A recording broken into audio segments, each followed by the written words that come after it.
தமிழகத்தின் தென் மாவட்டங்களில் ஏற்பட்ட மழை வெள்ளம் பாதிப்பு குறித்து பிரதமர் முதல்வரிடம் தொலைபேசி மூலம் பேசியிருக்கிறார். அப்போது மாநில அரசு மேற்கொண்டுள்ள மீட்பு மற்றும் நிவாரண பணிகள் குறித்து முதல்வர் மு.க. ஸ்டாலின் பிரதமரிடம் விளக்கமாக சொல்லியும் இருக்கிறார். குறிப்பாக தமிழகத்தின் தென் மாவட்டமான திருநெல்வேலி, தூத்துக்குடி, தென்காசி, கன்னியாகுமரி உள்ளிட்ட மாவட்டங்களில் வரலாறு காணாத மழைப்பொழிவு இருந்தது.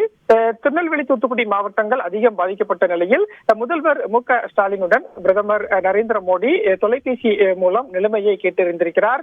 அப்போது முதல்வர் மு.க. ஸ்டாலின் மழை வெள்ளம் பாதிப்பில் தமிழக அரசு மேற்கொண்ட மீட்பு மற்றும் நிவாரண பணிகள் குறித்து விளக்கமளித்ததாகவும் அதே போல மத்திய அரசு உடனடியாக நிதி உதவியை வழங்க வேண்டும் என்றும் பிரதமரிடம் கோரிக்கை வைத்ததாக முதல்வர் மு.க. ஸ்டாலின் சமூக வலைதளமான எக்ஸ் தளத்தில் பதிவிட்டிருக்கிறார்.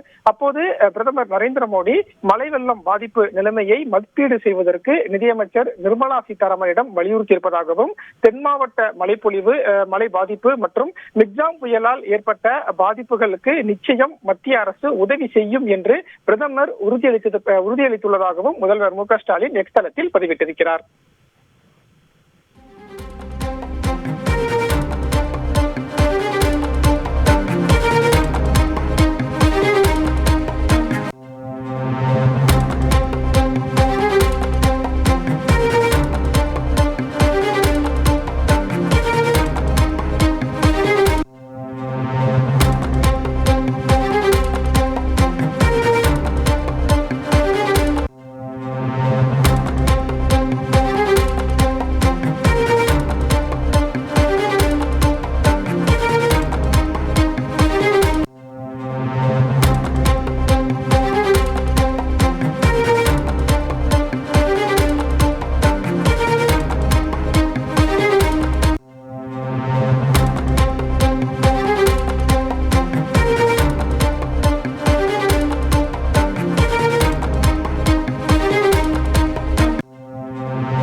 செய்திகளை உடனுக்குடன் தெரிந்து கொள்ள உடனே சப்ஸ்கிரைப் பண்ணுங்க.